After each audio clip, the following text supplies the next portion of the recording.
जिसके ऊपर अवैध एक गड़ैया थी जिस पर अवैध रूप से प्लाटिंग हुई। और वहाँ के रहने वाले लोग, मान लीजिए कि ये गड़ैया है, ठीक है, इस साइड पे लोग रहते हैं, ठीक है, उन लोगों का निकलने का रास्ता ही उस साइड तक है, एक इस साइड पे है, एक गड़ैया ही से होके 2 रास्ते निकलते हैं जो मेन रोड पे जाते हैं। बाकी जो रास्ता है उसके एक रास्ता है, उससे निकलने के लिए आपको पूरा मोहल्ला पार करके तब जाके आप रोड पे निकलोगे, ठीक है। तो वहाँ के रहने वाले लोगों ने अयूब जाफरी साहब को ये रिक्वेस्ट किया कि आप हम लोगों को 3 रास्ते दे दो, रास्ता मत बंद करो। 10 साल पहले की बात बता रही, इसका कोई मतलब नहीं है, 10 साल पहले के कोई मतलब नहीं है, लेकिन फिर भी मैं बता रही हूँ कि 10 साल पहले जो है, पहले एक रास्ते को बंद किया गया जिस पे एक बिल्डिंग बनी। उसके लिए विरोध में वहाँ के मोहल्ले वाले लोग इकट्ठा हुए और उन लोगों ने उसके खिलाफ अपनी आवाज़ उठाई। तो उनके ऊपर गोलियाँ तानी गई, उन लोगों को डराया गया, धमकाया गया, जिसमें से कुछ लोग पीड़िता आज भी मौजूद हैं यहाँ पे, उस चीज़ के लिए गवाही देने के लिए वो लोग आज भी मौजूद हैं, ठीक है। वो उन लोगों के पर वो 10 साल पहले की बात है, उन लोगों ने तब क्यों नहीं उठे, पुलिस के पास क्यों नहीं गए, ये सवाल उठेंगे, पर वो लोग गए थे, कार्रवाई कोई नहीं, वो लोग तब भी गए थे। और उसके बाद 10 साल बाद अब जो 2 रास्ते बचे थे उसमें से एक और रास्ता बंद किया जा रहा है। अब मान लिया आप इस जगह पे रह रहे हैं, ये गड़ैया आपको 2 रास्ते इधर ही से मिल रहे हैं, वरना एक रास्ता जो है वो बहुत घूम के जाने वाला। आप परिस्थिति देखिए, स्क्रीन पे वीडियो दिखाई दे रही होगी, ये परिस्थिति हो जाती थी वहाँ पे, दोनों रास्तों को बंद कर दिया गया। तो अगर इंसान वहाँ से निकलना चाहे तो उसके सामने यही एक रास्ता बच रहा है। पानी भर जा रहा है भाई, वहाँ पे इतना पानी भर रहा है कि इंसान वहाँ से निकल नहीं सकता है, वहाँ से जा नहीं सकता है, वहाँ से आ नहीं सकता है, उसको 1-2 घंटा रुकना पड़ेगा जब तक वहाँ का पानी ना बह जाए। तो इसका मतलब अगर 4-5 दिन तक बारिश होती रहे तो इंसान कहीं आए जाए ना, उसका लीगली यहाँ पे कोई हक नहीं, वो भी इंडिया में रहता है और ये इंडिया है, यहाँ पे सवाल उठाना सबका अधिकार है, आरोप लगाना। आज भी अगर इंडिया में कोई बात हो जाती है ना तो इंडियन सिर्फ ये कहते दिखाई देते हैं कि we will see you in court. इसका मतलब ये नहीं कि उनके ऊपर मानहानि कर रहे हैं, उनकी इज्जत के ऊपर बात ला रहे हैं, भाई वो अपना हक मांगना चाह रहे हैं, इसलिए वो कोर्ट के मानहानि उसको कहते हैं जब आपको हम गाली दे रहे हो, जब आपको हम गाली दे रहे हो या हम आपकी इज्जत उतार रहे हो दूसरे इल्लीगल तरीके से। जो हम लोगों को उकसाया भी गया, लोगों ने कहा, अवधेश तिवारी साहब जिनका नाम इस चीज़ में मैंने लिया, ठीक, मुझे जो बताया जाएगा मैं वो लिखूंगी ना, वो पीड़िता है मेरे पास आए तो मैं लिखूंगी, उन लोगों ने एप्लीकेशन दी है तो मैं क्यों नहीं लिखूंगी इसके खिलाफ, ठीक। उसके बाद मुझे दबाने के लिए उन लोगों ने क्या किया, 7 महीने की पहले की वीडियो मेरे घर के ऊपर इतने उन लोगों ने जो मर्जी आए, मतलब कि दूसरे लोगों को भड़का के मेरे पापा के खिलाफ गालियाँ निकाल के वो वीडियोज़ हैं मेरे पास। पापा को गाली दे रहे हैं मेरे भाइयों के सामने। कौन सा लड़का होता है जो अपने बाप के खिलाफ सुन लेगा? उन लोगों को कमेंट्स दे रहे, उकसा रहे हैं ताकि वो लोग कुछ बोलें, ठीक है। उसके बाद मेरे भाई को एक बार मारा गया तो नाबालिग कह के उसको बाहर निकाल लिया गया। हर एक चीज़ के ऊपर फिर लीगल एक्शन होना चाहिए। वो भी पुरानी वीडियोस हैं, उनको भी निकाली जाए, उनके ऊपर भी लीगल एक्शन होना चाहिए। 1 महीने के अगर वो उस चीज़ के ऊपर जब मैं गई थी, मैंने कहा कि इसके ऊपर एक्शन होना चाहिए, तो उन्होंने कहा था पुरानी वीडियो मत दिखाओ, जो पुरानी घटना हो चुकी है वो हो चुकी है, अब क्या हो रहा है ये बताओ। 7 महीने पहले की वीडियो जिसका कोई इस केस से लेना देना ही नहीं है, सिर्फ इसलिए क्योंकि मैं डर जाऊं। उस टाइम पे भी मुझे डराया गया, ठीक है, उस टाइम पे मुझे डराया गया। और वीडियो बनाने वाले खुद एक पत्रकार थे, उन्हें खुद मुझे समझाया कि बेटा इन सब चीज़ों में मत पड़ना।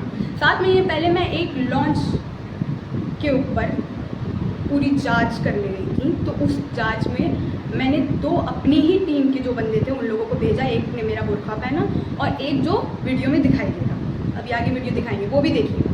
अब मैं वीडियो खुद दिखा दूंगी भाई, आप लोग उस चीज़ को लेके ही मुझे टॉर्चर कर रहे हैं ना, उस चीज़ को लेके मुझे ब्लैकमेल कर रहे हैं ना कि मैं पीछे हट जाऊंगी, तो मैं पीछे नहीं हटूंगी। आप ब्लैकमेलिंग स्टार्ट रखिए अपना। अब मैं खुद ही वीडियो डाल दूंगी तो आप क्या डालेंगे? वो वीडियो डाल दूंगी तो आप क्या करेंगे? मेरे भाइयों की वीडियो डालेंगे हैं कि मेरे भाइयों के खिलाफ जाएंगे। आए दिन आप लोग क्या क्या करते रहेंगे, क्या क्या करेंगे आप, क्या किस हद तक जा सकते हैं आप लोग? आप लोग मेरे को बता दिए, आप लोग किस हद तक जा सकते हैं। अब उसके बाद जब मैं 7 महीने पहले वहाँ गई, वहाँ पे हम लोग ने पूरी जांच करी, तो उस जगह के ऊपर नीचे लॉन्च है, ठीक है, हुक्का पीना कुछ गलत नहीं है भाई, हम कह रहे क्या गलत है, ठीक है। अगर आप 18+ हो तो वो आपकी मर्जी, आप पियो ना पियो, ठीक है, लेकिन इल्लीगल काम करना गलत है। ऊपर वाली जांच पे हम लोगों को ये पता चला था कि वहाँ पे एक बंदा था, ठीक है, जो आपको वीडियो में दिखेगा, आपको नज़र आ रहा होगा, ठीक है। ये बंदे जा रहे हैं, अंदर वाली लड़कियां स्कूल की कॉलेजेस की जा रही हैं, तो स्कूल और कॉलेज की जिम्मेदारी बन जाती है उनके ऊपर। कल को कोई बात होती है तो स्कूल और कॉलेजेस के ऊपर उंगली उठती है।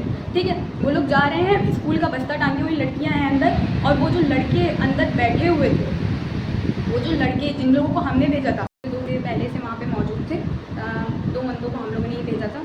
ठीक है, वहाँ पे ये जानकारी निकलवाने के लिए कि जो है अंदर होता क्या है। जब वहाँ पे वो लोग पहुँचे तो वहाँ का जो एक चेला था, भाई इसका ओनर तो नहीं था, वहाँ जो चेला था वहाँ पे, उसने क्या किया, उसने बोला कि भाई ये पर्दा लगा हुआ है, ठीक है, और टेंशन मत लेना, अंदर जाके बैठो, अंदर का जो है बाहर दिखेगा, बाहर का दिखेगा मामला, जो आप अंदर बैठे हो तो बाहर का देख सकते हो, लेकिन बाहर के लोगों को आपका नहीं दिखेगा। इसका मतलब क्या है, मतलब फुल्ली प्राइवेसी मिल रही है वहाँ।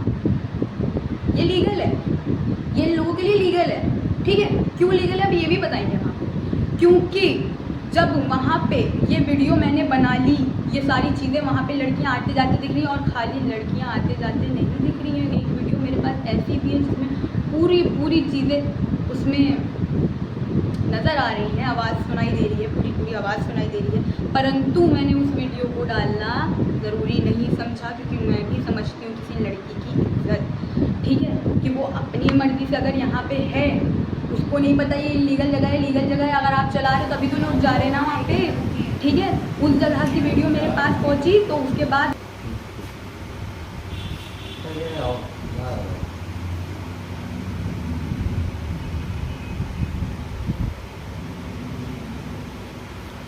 तो आप 20,000 रुपये क्या, 20,000 रुपये क्या, वही मैं जानना चाहता हूँ। 20,000 क्या आपने ये मंथली है कि मंथली या एक बार? तो वही तो ऐसे आदमी तो यहाँ हम लोग वहाँ पे पहुँचे तो वहाँ पे वो लड़का आदमी जो है हम लोगों को ऑफर कर दिया, कैसे सॉल्व करें ये बताइए। वो वीडियो नहीं बनाई, जाहिर सी बात है, अगर आप इतनी वीडियो बना सकते हैं तो आप ये भी डाल सकते हो उसमें कि जब मैंने पैसा लिया वो भी तो दिखाओ उसमें, है ना। उसमें तो कहीं पैसा लेते हुए नहीं दिखाई दे रहे ना हम लोग, और वो 7 महीने पहले की वीडियो है। अचानक से आपके अंदर का राजा हरिश्चंद्र तब क्यों जागा जब मैं इस गड़ैया के खिलाफ खड़ी हूँ? तभी आपके अंदर का राजा हरिश्चंद्र क्यों जाग गया जब मैं खुद इस गड़ैया के खिलाफ खड़ी हो गई? ऊपर से आप मेरी पत्रकारिता छीनने की बात करते हैं हमसे, आप पत्रकार समाज के ऊपर उंगली उठा रहे हैं कि हम लोग रिश्वत लेते हैं। अरे वो बार बार चीख के कह रहा है 20,000 क्या, 20,000 क्या। आप वीडियो देखिए, आप वीडियो देख लो, उसमें ये चीख के क्या कह रहा है, ये रिश्वत देने की कोशिश कर रहा है कि रिश्वत लेने की कोशिश कर रहा है। 20,000 क्या, 20,000 क्या मतलब होता है इसका, है वो उसका। और एक चीज़ और, ये लोग जिसने भी ये वीडियो आगे बढ़ाई है भाई, असल में तो ये वीडियो सिर्फ पत्रकारों के पास थी, और उन लोगों ने सबने मिलकर हमको समझाया था कि बेटा कोई लॉन्च मॉन्च के चक्कर में आपने होता है, तभी वो लोग चलाते हैं, जबकि कुछ लोग और भी उनको सपोर्ट कर रहे हैं। वही तो ऐसे आदमी तो यहाँ इससे अच्छा शटर गिरवा दे भैया, हो जाएगा। आपके अंदर का राजा हरिश्चंद्र जागता है और आप कहते हैं कि अवैध वसूली, मेरी हालत देखो भाई, मैं वसूली करने वाली लगती हूँ, हैं। चलो मैं हट जाऊंगी, ये वसूली का नाम आपने मेरे लिए लिया, हम डर गए थे, एक्चुअल में हम डर गए थे, बहुत डर गए भाई, हम बहुत आप लोगों से बहुत डरते हैं, आप लोग बहुत बड़े आदमी हो, लेकिन इसका मतलब ये नहीं कि मैं पीछे हट जाऊँगी। जाओ जांच बैठाओ, उस अराउंड में मेरी एक भी स्टेटमेंट निकलवा लो जाके अकाउंट की, मेरी 1,000-1,200 से ज़्यादा मेरे में पैसे नहीं आते हैं, 3,000 से ज़्यादा मेरे में पैसे नहीं आते हैं। उस समय तो मेरे पास पैसे ही नहीं आ रहे थे भाई, उस समय क्या मेरे पास पैसे भाई नहीं आते, 50 से ज़्यादा माइनस में चला जाता है अकाउंट। अब क्या चाहिए आपको? अगर मेरा इतना ही अच्छा वो हो रहा होता तो मैं ये जुगाड़ से चल रही थी, ये देखिए ये लाइट की जगह पे ये टॉर्च लगी हुई है यहाँ पे, इतना ही पैसा होता तो ये फ़ोन है, ये 3 महीने 4 महीने से मैं सोच रही हूँ इसको बदल दूँ। अगर इतना ही वो होता ना तो सबसे पहले इंसान क्या करता है, अपनी फाइनेंशियली चीज़ें ठीक करता है ना। हम यहाँ पे खड़े हुए, सेटअप नहीं है मेरे पास कोई, ठीक है, एक फ़ोन पकड़े हुए हैं और एक लाइट पकड़े हुए हैं। हम लोग के पास इतना पैसा नहीं है हम रिंग लाइट खरीद सकते, और मैं इतनी वो नहीं हूँ कि हम अपने बाप से पैसे मांगेंगे। आप लोगों का बनता होगा भाई, आप लोगों के, आप लोग अमीर लोग, आप लोग अपने, हम लोग सही में मिडिल क्लास है। यहाँ के लोग जितने भी कॉलोनी में रह रहे हैं वो लोग कहते हैं इधर रहने वाले मिडिल क्लास है, तो मिडिल क्लास का कोई हक नहीं कि वो अपने हक के लिए लड़े। एक डिब्बे जैसे में आप लोगों ने पैक करके रख दिया है, ये स्थिति बन जाती है कि पानी से बाहर निकलने के लिए बच्चों को जाना मुश्किल हो जाता है, उनका स्कूलों की छुट्टी करनी पड़ती है, ऑफिसों की छुट्टी करनी पड़ती है, फिर 2 रास्ते बंद हैं, बिल्कुल भी एकदम बंद हैं। पूरी तरीके से वहाँ पे भी अब घर बनाने के लिए पूरी तादाद पे रुका हुआ है, वो उसका काम नहीं रुक रहा है। हम लोग ने भी उससे बात करने की कोशिश करी। अवधेश तिवारी ने जिस दिन मैंने वीडियो डाली उसी दिन रात में मेरे पापा को 7 बजे कॉल करी और ये कहा मेरे पापा से कि अच्छे ये सही नहीं किया है, इसका मतलब क्या? उसकी रिकॉर्डिंग मेरे पास मौजूद है, मैं सुनाऊँ क्या यहाँ पे? मैं सुनाऊँ? उसकी रिकॉर्डिंग भी है। उससे पहले जब मेरे पापा रिक्वेस्ट कर रहे थे कि आपने बोला था कि आप रास्ता दोगे, तो अवधेश तिवारी ने कहा है कि दीवार तोड़ दो। वो मेरे को इल्लीगल तरीका बता रहे हैं, हम लोगों को इल्लीगल तरीका बता रहे हैं कि दीवार तोड़ दो। बात हुई थी उधर की दीवार, और उसके बाद जब मैंने वीडियो डाल दी तो हम लोगों से कह रहे वो किसी की प्राइवेट प्रॉपर्टी है, तो आप उसके ऊपर तुम उसकी दीवार तोड़वा सकते हो हम लोगों से, लेकिन हम लोग उसके ऊपर उंगली भी नहीं उठा सकते। ये इंडिया है भाई, मैं कितनी बार आपसे कहूँ ये इंडिया है, यहाँ सवाल पूछने का हक सबको है। आप मेरे को बता दो, मेरे को सबूत दिखा दो कि हाँ वो आपकी है। आप फ्री ज़मीनें बांट रहे हो लोगों को, आपके पास इतना है कि आपने फ्री ज़मीनें बांट दी, ठीक है। कितने लोगों को वो लोग, क्योंकि वो लोग आपसे पावर में बढ़े हैं, वो लोग आपसे पावर में बढ़े इसलिए आपने उनको फ्री ज़मीनें बांट दी, है ना। 6-6 स्क्वायर फीट फ्री ज़मीनें बांटी। मेरे पापा ने उस जगह पे खुद मकान खरीदा था अय्यूब जाफरी से, जबकि मेरे पापा पढ़े लिखे नहीं है। इस चीज़ की भी धमकी उनको मिल रही है। उनको बाद में पता चला कि ये वक्फ की जगह थी पहले, ठीक है। अब वक्फ की थी कि नहीं मैं नहीं जानती, है ना। उनको बाद में पता चला कि वो जगह नहीं सही, उनको ये बाद में पता चला, ठीक। मेरे पापा तो पढ़े लिखे नहीं है, आप तो पढ़े लिखे हैं। मेरे पापा के साथ तो कभी कभी ऐसा हो जाता है इंसान 1 0 बढ़ा के उनसे पैसे ज़्यादा ले लेता है। अब वो क्या करें, उसमें आप वीडियोस डालते हैं, ठीक है। इस चक्कर में आके मैं पत्रकारिता में आई थी अपने घर को सिर्फ सपोर्ट करने के लिए कि अब कोई ना हो मेरे ऊपर, ठीक। फिर 7 महीने बाद आप मेरे पर एक उंगली उठाते हो कि मैं रिश्वत लेती हूँ। आप रिश्वत लेते हुए मुझे दिखा दो, जांच बैठाओ कि मैंने लिए हैं कि नहीं लिए हैं 20,000। मैं दावे के साथ कह सकती हूँ कि उसके पास भी ये वीडियो अगर लिया है ना तो उन लोगों ने लिया होगा जो मेरी वीडियो फॉरवर्ड कर रहे हैं, ठीक है।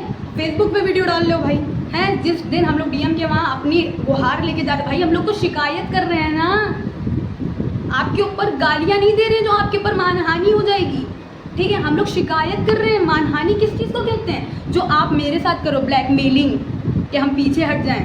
चलो मैं वसूली करती हूँ, मेरा बाप वसूली करता है, मेरी मम्मी भी वसूली करती हैं, हैं। मोहल्ले में रहने वाले लड़कियाँ बच्चियाँ ये सब वसूली करती हैं। मोहल्ले में रहने वाली मिडिल क्लास लड़की औरतें जो घर में काम करती वो वसूली करती हैं। वहाँ के मिडिल क्लास फैमिली के लोग वो लोग वसूली करते हैं। कौन कौन किसको किसको वसूली करना सिखाओगे आप? किसको किसको बताओगे वो वसूली करता है? किसके किसके बारे में कहोगे? किसको किसको जेल भेजोगे आप? ऊपर से सिर्फ, और ये वीडियो जो है ना हमको हिंदू मुस्लिम मेरे साथ जो पत्र उठाया है, तो उन लोगों ने हम लोगों का साथ, वो लोग हम लोग का साथ दे रहे हैं ना। और आप लोग जो अधिकारियों की धमकी देते हो ना कि हम भी लिखा पढ़ी करवा रहे हैं, करवाइए आप लिखा पढ़ी। हम तो कहते हैं जांच बैठाओ भाई, जांच बैठाओ इस मामले में कि किधर से 20,000 खाए। मेरे पास ट्रांजैक्शन है जो 7 महीने पहले की वीडियो ये दिखा रहे हैं इलीगल, और आप अपराधी का चेहरा छुपा रहे हो वहाँ पे इमोजी लगा के, हैं। ये 206 IPS की धारा 206 में आता है ये अपराधी को बचाना, ठीक है। 206 या 201 में आता है ये, आप जाके देखो, ठीक है। आपको पता चलेगा। आप अपराधी का चेहरा छुपा रहे हो, अपराधी का अपराध छुपा रहे हो, उसको रेस्टोरेंट बता रहे हो आप, इसको आप रेस्टोरेंट बता रहे हो कि वो रेस्टोरेंट है। इतना आप मतलब अपने अंदर, इतना आपके अंदर हेट आ गया हिंदू मुस्लिम का कि मैं, और वो बंदा तो उठ के जा रहा है। आप वीडियो में देखो, कोई इंसान रिश्वत लेगा तो उठ के जाएगा, हैं। उसके बंदे खड़े हुए हैं वहाँ पे, ठीक है। उन इतने के लोग, 2 लोग खाली, एक लड़की एक लड़का। लड़की को तो मान्य नहीं मानो भाई, मेरे में हालत ही क्या है। अगर कोई कुछ कर देता वहाँ पे हम लोगों, तो हम लोग क्या करते? हम लोगों की मजबूरी थी वहाँ बैठना, ठीक। हम लोगों की मजबूरी वहाँ बैठना थी। अगर हम लोग वहाँ ना बैठते तो क्या होता है? वो आदमी अगर हम लोग को कुछ कर देता तो हम लोग क्या करते, है ना। उस लड़के की जिम्मेदारी बनती थी कि हमको इज्जत के साथ मेरे घर पे छोड़े, इसीलिए वो लड़का बार बार उठ रहा था, ऑकवर्ड हो रहा था कि बार बार वो चीख के बातें कर रहा है। कौन चीख रहा है भाई उसमें? तो आप एकदम बिल्कुल भी इस चीज़ से बेफिक्र हो जाओ कि हम लोग पीछे हटने वाले नहीं हैं। और मेरी तो अब हमको जनता जवाब देगी। आप जवाब दो। आप देख रहे हो ये वीडियो, आप लोग ये वीडियो देख रहे हो, आप जवाब दो कि अगर मैं गलत थी भी, हम कह रहे हैं, तो अब मैं सही हूँ। अब क्या, अब की क्या है, अब का बताओ ना भाई। इतनी तुम लोग के अंदर दुश्मनियाँ भरी हुई हैं, आए दिन मेरे घर के ऊपर कुछ ना कुछ कर। और इस वीडियो के बाद हम इतना तो आप लोगों से कहें कि इस वीडियो के बाद भी कुछ ना कुछ ये लोग करेंगे, मेरे ऊपर, मेरे कैरेक्टर के ऊपर उंगली उठाएंगे। यहाँ तक इन लोगों ने ये भी डाला, दबंग मुस्कान मिर्ज़ा, दबंग अच्छे मिर्ज़ा, दबंग दिख रहे हैं हम लोग, हैं। दबंग अच्छे मिर्ज़ा हमेशा अपनी लड़की को आगे करते हैं। आप मेरे कैरेक्टर को जज कर रहे हो। मैं भी न्यूज़ लेके अभी खड़ी हो जाऊँ, वो न्यूज़ है कि आप मेरे कैरेक्टर को जज करो, उसके बाद कह रहे हो आप लोग नहीं डालते हो। वो कोई बात नहीं भाई, आप जो करना होगा लेकिन हम लोग आपके कैरेक्टर को अगर कुछ कह रहे हो तो उसको मानहानि कहते हैं, आपको बता दें। और आप जो कह रहे हैं रेप का मुकदमा मेरे पापा के खिलाफ दिलवाएंगे, ऑर्केस्ट्रा होता है वो जो आप मुजरा कह रहे हैं ना जिसको, वो लोग अपनी कला को दिखा के पैसे कमाती हैं, वो कोई नाजायज़ काम नहीं होता है। आए दिन इंस्टाग्राम पे वीडियोस चलती रहती हैं उन लोगों की, तो क्या वो नाजायज़ काम कर रही हैं? आप उन लोगों को नाजायज़ बता रहे हो हैं? इंस्टा पे लड़कियां वीडियोस डालती हैं, है ना, डांस करती हैं, वो उसको आर्ट बोलते हैं, ठीक है, वो उनकी आर्ट है। अगर वो उसको कर रही है तो इंस्टाग्राम पे जो वीडियो डालती है लड़की वो मुजरा कर रही है। पहले आप जो ये कह रहे हो ना कि आप मेरी पत्रकारिता छीन लोगे, तो पत्रकारिता है पहली बात तो कोई बेसन का लड्डू नहीं है जो आप छीन लोगे। और ऊपर से आप पत्रकारों पे आरोप लगा रहे हो। मैं भी यहाँ पे खड़ी हुई हूँ, मैं